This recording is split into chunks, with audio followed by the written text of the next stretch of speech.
6 months ago, my life fell apart when I 45F discovered my husband Mark, 46M, was cheating on me with a young woman from his office. I suppose I should have seen it coming: the late nights at work, the mysterious text messages, the sudden interest in working weekends, the unexplained business dinners that kept getting longer and more frequent. But when you're juggling a 20-year marketing career while raising a 6-year-old son, you sometimes miss the obvious signs staring you right in your face, even with 2 decades of professional experience in analyzing consumer behavior and market trends. Looking back, all the red flags were there, waving frantically in my face like warning signals I chose to ignore. The way he started caring more about his appearance, buying new clothes, and suddenly becoming obsessed with working out at the gym. The mysterious charges on our credit card from restaurants I'd never heard of. The way he jumped whenever his phone buzzed during dinner, quickly turning it face down with that guilty look I now recognize all too well. The late-night emergency meetings that somehow always coincided with our planned family activities. I was too busy being the perfect wife, mother, and marketing executive to notice my marriage was crumbling beneath my feet. The day I discovered the truth still plays in my mind like a bad movie I can't turn off. It was a Tuesday evening, and I was preparing Tommy's, 6M, favorite spaghetti and meatballs. Mark had texted earlier saying he'd be late another client dinner. I was helping Tommy with his homework when Mark's iPad started pinging with incoming messages. The notifications were popping up on the screen: Rachel, 23F, with a heart emoji next to her name. My stomach dropped as I read the messages: intimate details about their lunch date that day, plans for their weekend getaway, complaints about how tired they were of sneaking around. 20 years of marriage, reduced to notifications on an iPad screen. After 20 years in marketing, rising through the ranks to become a senior brand strategist, I never thought I'd be starting over as a single mom at 45. Yet here I am, living in a modest 2-bedroom apartment in Seattle, just 15 minutes away from my parents' house. Moving closer to them seemed like the logical choice at the time, even though our relationship has always been complicated. I managed to find a good position at a reputable marketing firm pretty quickly. 2 decades of experience does have its advantages. The pay is decent, and I actually enjoy the work. The only catch is that I have to take occasional business trips, nothing major, just a day or two here and there for client meetings and presentations. That's when things get interesting with my parents. The first time I asked them to watch Tommy during a business trip, you'd think I'd ask them to donate both their kidneys and maybe throw in a lung for good measure. My dad actually rolled his eyes and muttered under his breath, "We're retired, Susan." My mom, arms crossed in that defensive posture I remember from my teenage years, said, "We didn't plan on being full-time babysitters at our age. We have our own lives, you know. Bridge club on Tuesdays, golf on Thursdays, and your father's book club every other Wednesday." "I know, and I'll pay you," I replied, feeling my cheeks burn with embarrassment, the same way they did when I had to tell them about Mark's affair. "Whatever professional nannies charge, plus extra." I wouldn't ask if I had any other option. It was like flipping a switch. Suddenly they were willing to consider it, though they made sure to remind me what a huge imposition it was. Every single time. The kicker?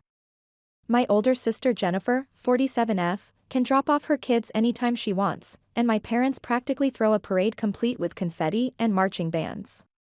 Just last week, Jennifer showed up unannounced with her 2 kids, one from each of her ex-boyfriends, and my mom couldn't have been happier. "Oh, my precious angels," she cooed while Dad rushed to get the cookie jar, probably breaking land speed records in the process. They spent the whole afternoon baking cookies, playing board games, and showering the kids with the kind of attention Tommy could only dream about. Meanwhile, when I bring Tommy over, they act like I'm dropping off a bag of radioactive waste. "Tommy, honey, go play in the guest room," my mom would say with that barely concealed sigh, then turn to me with that look I've grown to hate, that mixture of disappointment and judgment that seems reserved specially for me. The look that says, "If only you'd tried harder to keep your marriage together." Now Susan, Mrs. Henderson's son, just got divorced. He's a dentist, you know. Very successful. Has his own practice and everything. Drives a Tesla, my mom would say, smoothing her perfectly pressed linen pants. "He's been asking about you. I showed him your picture from last Christmas, and he was very interested." Mom, I'm not interested in being set up right now, I said for what felt like the thousandth time, each repetition driving the knife of frustration a little deeper. I need time to focus on Tommy and my career. The divorce was only 6 months ago. That's your problem, Susan, my dad chimed in from his recliner, not even bothering to look up from his iPad. You're too picky. Too focused on your career. No wonder Mark left. A man needs attention, you know. And now you're not getting any younger. 45 isn't exactly prime dating age. The irony isn't lost on me. Jennifer's had 2 kids out of wedlock, has never held a steady job longer than 6 months, and is currently living off her new boyfriend's money, a man she met at a casino, of all places. She's borrowed thousands of dollars from our parents over the years, money they know they'll never see again. But somehow I'm the family disappointment because my husband of 15 years decided to chase after his 20-something secretary. Last month, when I had to go on a 3-day business trip to Portland, my parents acted like I was asking them to raise Tommy single-handedly for the next decade. Mom spent 20 minutes listing all the activities they'd have to reschedule, while Dad muttered about irresponsible parenting under his breath. Yet the very next day, when Jennifer dropped off her kids for a week because she needed to find herself at a yoga retreat in Bali with her latest boyfriend, they were overjoyed. Have you thought about what I said about Dr. Robert's son? My mom asked yesterday while handing Tommy back to me after a short business trip. He's only been divorced twice, and the second one wasn't even his fault. His ex-wife was clearly unstable. Plus, he's a cardiologist now. Upgraded from general practice.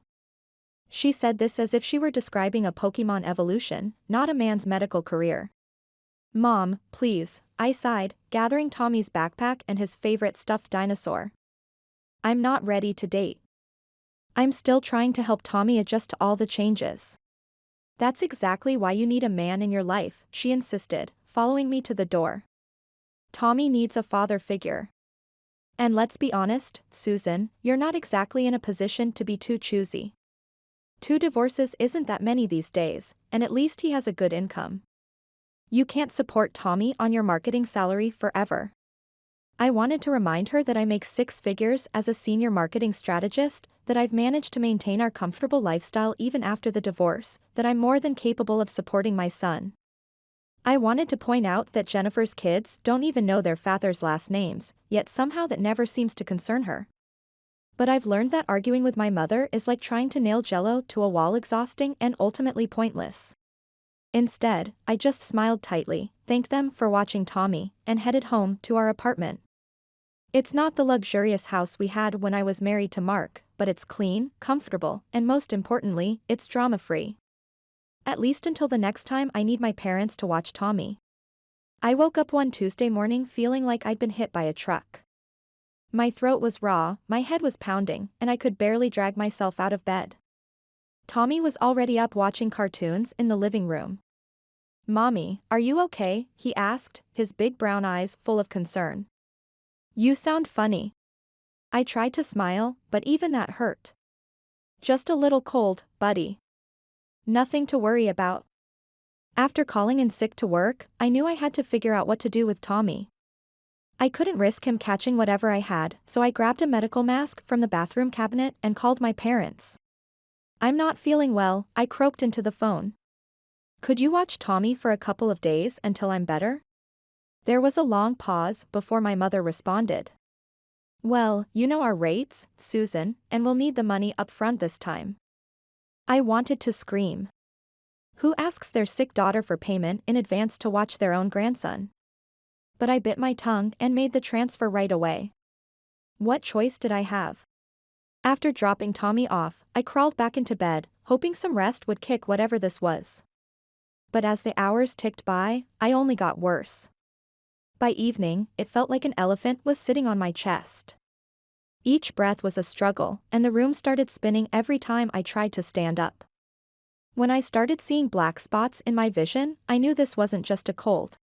My hands were shaking so badly I could barely dial 911. The next few hours were a blur of sirens, white corridors, and medical terms being thrown around. Finally, a doctor in blue scrubs stood at my bedside with a grim expression. Severe pneumonia, he said, showing me my chest X-ray. You'll need to stay in the hospital for at least 2 weeks. 2 weeks. My heart started racing. What about Tommy? What about work? I managed to call my boss first, who was surprisingly understanding about the situation. But when I called my parents, that's when everything really fell apart. "Mom, I'm in the hospital," I wheezed into my phone. "The doctors say I need to stay for at least 2 weeks. Could you please?" "Absolutely not," my mother's shrill voice cut through my explanation like a knife. "We're going on a trip in 3 days, your father, me, Jennifer, and the kids. It's all arranged. We're not canceling our plans just because you can't handle your responsibilities as a mother." The hospital room seemed to close in around me as I processed my mother's words. I couldn't believe what I was hearing. My own mother was choosing a vacation over her sick daughter and grandson. "Mom, please," I begged, my voice cracking from both emotion and illness. "I'll pay you double what you usually charge for watching Tommy. I know it's an inconvenience, but I'm really sick." The silence on the other end of the line stretched out for what felt like an eternity. Finally, she spoke. "Well, your father and I paid $5,000 for this trip," she said, her voice taking on that familiar businesslike tone she uses when she thinks she has the upper hand. "If you can pay us $10,000 to cover our expenses and the inconvenience, we'll consider canceling." The oxygen monitor beside my bed started beeping faster as my heart rate spiked. $10,000? I felt like I was in some bizarre nightmare where my mother had turned into a hostage negotiator and my son was the hostage. "Mom, that's crazy," I wheezed, trying to catch my breath. "You know I don't have that kind of money right now. I'm a single mother with a mortgage to pay." "Then I suggest you figure something out," she snapped, "because if you don't pick up Tommy in 3 days, I'm putting him outside." "I'm not missing this trip, Susan." The line went dead. I stared at my phone in disbelief, then immediately tried calling back. No answer. I tried again. Straight to voicemail. My own mother had blocked my number while I lay in a hospital bed, struggling to breathe. In desperation, I called Mark. "I can't," he cut me off before I could finish explaining. "Rachel's due to give birth any day now. We're actually heading to the hospital tomorrow for the scheduled section." Rachel. His new wife. The 25-year-old who'd been his secretary. The one he'd left us for. And now she was giving birth to their new baby while I lay here alone in a hospital bed with nowhere to send our son. There was one name left in my contact list, one last possible lifeline, Patricia, my former mother-in-law. We hadn't spoken since the divorce 6 months ago, and even before that, our relationship had been rocky at best. She'd never thought I was good enough for her precious Mark, making that clear with her backhanded compliments and not-so-subtle criticisms. My finger hovered over her name for what felt like hours. Finally, I pressed call before I could talk myself out of it. "Susan?" Patricia's voice was filled with surprise. "Is everything all right?" The whole story came tumbling out between suppressed sobs and wheezing breaths: the pneumonia, the hospital, my parents' ultimatum, Mark's refusal to help. By the end, I was practically hyperventilating, and a nurse had to come adjust my oxygen flow. The silence that followed felt endless. I braced myself for rejection, for some cutting remark about how this proved I couldn't handle things on my own. "I'll be there tomorrow," Patricia said firmly. "Text me your apartment address and your parents' address. I'll pick up Tommy and stay at your place with him until you're better." With trembling fingers, I sent her the information. For the first time since being admitted to the hospital, I felt like I could breathe a little easier, and it wasn't because of the oxygen mask. Update 1, the next morning, my phone rang. It was my mother, her voice dripping with irritation. "When are you coming to get your son? He's being impossible, and we have packing to do." I took a deep breath, summoning what little strength I had.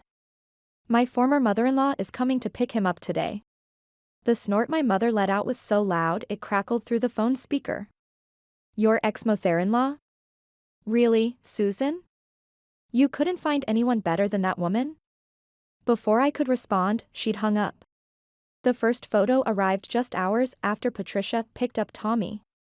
My little boy was grinning at the camera, ice cream smeared across his face. Someone wanted a sundae after lunch, the caption read. I found myself smiling despite the pain in my chest. Throughout the day, more photos kept coming, Tommy doing his homework at the kitchen table, Tommy helping to make dinner, Tommy showing off a pillow fort he'd built in the living room. Each snapshot was like a tiny piece of home reaching through the sterile hospital walls. Look what Grandma Patricia got me. Tommy's excited voice came through in a video message that evening. He was proudly displaying a new dinosaur puzzle. The camera panned to show Patricia sitting cross-legged on my living room floor, puzzle pieces scattered around her. The days passed more easily knowing Tommy was in good hands. I focused on my recovery, doing breathing exercises and following every instruction from my doctors. Finally, after a week of treatment, they cleared me for visitors. The sound of running feet echoed down the hospital corridor before Tommy burst into my room, his face lit up with joy. Mommy. He threw himself carefully onto my bed, mindful of the 4 lines, just as Patricia must have warned him to be. We brought you some real food, Patricia said, holding up a thermal bag. Hospital food isn't fit for recovery. She unpacked containers of homemade soup, fresh bread, and what looked like my favorite lemon squares, though I'd only mentioned liking them once, years ago, at a family gathering. Their visits became a daily bright spot. Patricia would bring something new each time: books, magazines, more home-cooked food. She'd tell me funny stories about Tommy's adventures at home while he played with the toys she'd brought him. During one visit, while Tommy was absorbed in his new coloring book, Patricia grew quiet. She seemed to be wrestling with something. I owe you an apology, Susan, she finally said, her voice low. The way I treated you all those years. I was wrong. I nearly dropped the soup spoon I was holding. In all the years I'd known her, I'd never heard Patricia admit to being wrong about anything.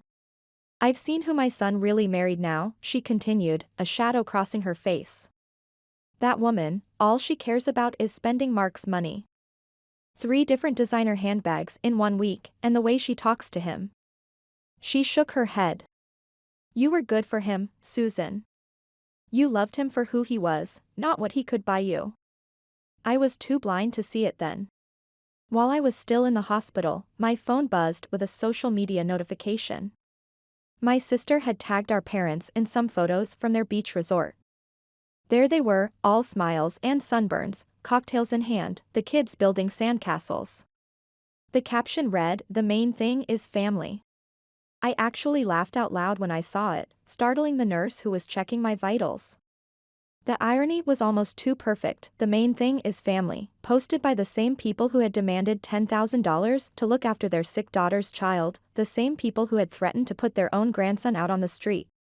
When I was finally discharged, Patricia and Tommy were waiting at my apartment. They'd cleaned the whole place, stocked the fridge, and even put up a "Welcome Home, Mommy" banner that Tommy had made himself. I hugged Patricia tight, trying to convey everything I couldn't put into words. Thank you, I managed to say. For everything. That's what family is for, she replied simply, and I felt the weight of those words, how different they sounded coming from her compared to my own parents' empty version. Update 2, getting back to normal life took time. I found a wonderful babysitter named Maria who Tommy absolutely adored when I had to travel for work. I didn't even consider calling my parents anymore. Why subject Tommy to people who saw him as a burden when Maria treated him like her own? My parents tried calling a few times, but I let it go to voicemail. What was there to say? They'd shown me exactly where I stood in their hierarchy of importance, somewhere below a beach vacation and $10,000. Patricia and I talked regularly, at least once a week, sometimes more. She'd FaceTime with Tommy, send care packages, and always seemed genuinely interested in our lives. It was the kind of maternal relationship I'd always wished I had with my own mother. Then, 5 months after the hospital incident, Patricia called with an unexpected proposition. My brother David is looking for someone with your exact qualifications for his company, she said, an excited note in her voice. I mentioned you to him, and he looked up your work portfolio online. He's very impressed. I sat up straighter, my attention caught. What position? Executive Director of Marketing. The salary is double what you're making now, she continued. And before you ask about Tommy, I'd love to watch him while you're at work. I'm retired now, and this way he'd have his grandmother nearby. My mind was spinning with possibilities. Double my current salary, a fresh start in a new state, Tommy having a grandmother who actually wanted to spend time with him. Where's the company based? I asked, though I already had a feeling I knew the answer. Boston. I know it's a big move, Patricia acknowledged. But Susan, you deserve better than what you have here. And so does Tommy. She was right. Seattle had become a city of shadows. Mark and his new family, my parents' constant disappointment, Jennifer's golden child status. Every street held memories I'd rather forget. 2 weeks later, Tommy and I were packed and ready to go. I didn't tell my parents or Jennifer we were leaving. They'd figure it out eventually, but by then we'd be long gone, starting our new life with the family that had chosen us. The move itself was surprisingly smooth. Patricia had already found us a temporary apartment near David's company, and she flew out to help us get settled. Tommy was excited about the adventure, especially when he discovered his new room had a perfect window seat for reading. My first day at the new company, I walked into a modern office with floor-to-ceiling windows overlooking the Boston skyline. David was nothing like I'd expected: warm, professional, and genuinely excited about my ideas for modernizing their marketing strategy. Patricia told me about your situation, he said during our first unknown meeting. I want you to know that family is important here. We have flexible hours and generous personal time. If Tommy has a school event or gets sick, we make it work. I almost cried right there in his office. After years of being made to feel guilty for being a working mother, here was someone who understood that being a good parent and a successful professional weren't mutually exclusive. Patricia kept her word about helping with Tommy. She picked him up from school every day, helped him with homework, and even started teaching him how to cook. They had their own little rituals. Tuesday was puzzle night, Thursday was for trying new recipes, and weekends were for exploring Boston's parks and museums. Watching them together, I saw what a healthy grandmother-grandson relationship should look like. There were no strings attached to Patricia's love, no price tag on her time, no subtle digs about my parenting or lifestyle choices. She was simply there, consistently and unconditionally. Tommy flourished in his new environment. His teacher remarked on his growing confidence, and he made friends quickly at his new school. Gone was the quiet, anxious child who used to tiptoe around my parents' house. In his place was a laughing, curious boy who felt secure in the knowledge that he was loved and valued. As for me, I threw myself into my new role at work. David was true to his word about work-life balance, and for the first time in my career, I didn't feel like I had to choose between being a good mother and a successful professional. My ideas were heard, my experience was valued, and my team was supportive. Update 3: 2 years can change everything. Tommy was thriving in his new school, making friends and bringing home excellent grades.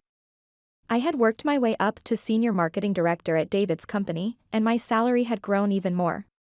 Patricia had become a true grandmother to Tommy, showing up at his soccer games, helping with school projects, and spoiling him with love rather than just material things.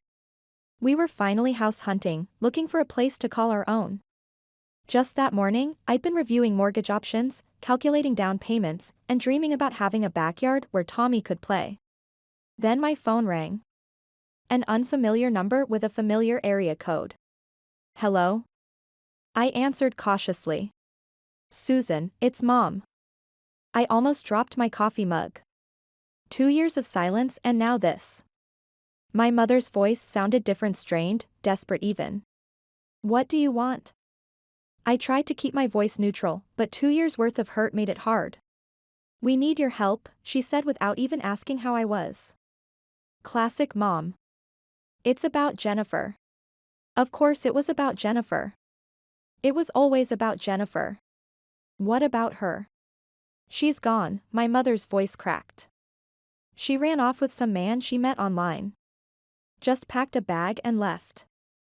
She didn't even say goodbye to the kids, just left a note saying she needed to find herself and drove off with him. I sat down heavily in my office chair. She abandoned her children. My mother's voice was breaking now. They've been with us for 3 weeks. Your father and I, we're not as young as we used to be, and children are so expensive these days. The food, the clothes, the school supplies. I could see where this was going. What exactly do you want from me, Mom? Well, she said, her voice taking on that familiar manipulative tone I remembered so well, you are their aunt. We thought you could send us some money every month to help with their expenses. It's the least you could do for family. I couldn't help it. I laughed a real, genuine laugh that bubbled up from somewhere deep inside. The least I could do for family? I repeated, still chuckling. Like when you demanded $10,000 to watch your own grandson while I was hospitalized. Like when you threatened to put a 6-year-old child out on the street. That kind of family obligation? That was different, my mother spluttered. We had plans. No, Mom. You had a choice. You chose a beach vacation over your sick daughter and grandson. You chose Jennifer's drama over my stability, every single time. We're talking about innocent children here, Susan. Yes, we are. Just like we were talking about an innocent child 2 years ago, my son, your grandson, when you abandoned him. Well, if you won't help willingly, my mother's voice turned sharp, we'll just bring the kids to your apartment and leave them there. Then you'll have no choice but to take responsibility. I couldn't help but smile at her empty threat. Go ahead, Mom. But good luck finding me. I moved to another state 2 years ago. You what? She spluttered. Where are you? That's not your concern, I replied calmly. You know what they say about karma, Mom. It always comes back around. You raised Jennifer to believe she could do whatever she wanted without consequences. You enabled her behavior for years while criticizing every move I made. Now you're reaping what you've sown. Please, Susan, her voice cracked, finally dropping the threatening tone. We, your parents, we need your help. Funny. I was your daughter when I needed your help, and that didn't seem to matter much. Goodbye, Mom. Don't call again. I hung up and immediately blocked their number, feeling lighter than I had in years. Later that evening, as I watched Tommy and Patricia working on a science project at the kitchen table, I knew I'd made the right decision. We'd built something precious here, a life full of love, respect, and real family values. My parents' opinion of me didn't matter anymore. Their words couldn't reach me here in this life we'd built for ourselves. Last week, I closed on our new house, a beautiful 4-bedroom with a big backyard just perfect for Tommy's upcoming 10th birthday party. Patricia had already claimed one of the spare bedrooms as her grandma room for when she visits, which is often. Tommy is flourishing in school, making honor roll and playing on the soccer team. I was recently promoted to executive director of marketing, and David keeps hinting at a partnership track in my future. Sometimes, when I'm sitting in our backyard watching Tommy and Patricia tend to the small vegetable garden they started together, I think about how strange life can be. How the people you expect to stand by you can let you down so completely, while help can come from the most unexpected places. How losing what you thought was everything can lead you to something better, a life full of love, respect, and real family, the kind that shows up when you need them, no price tag attached.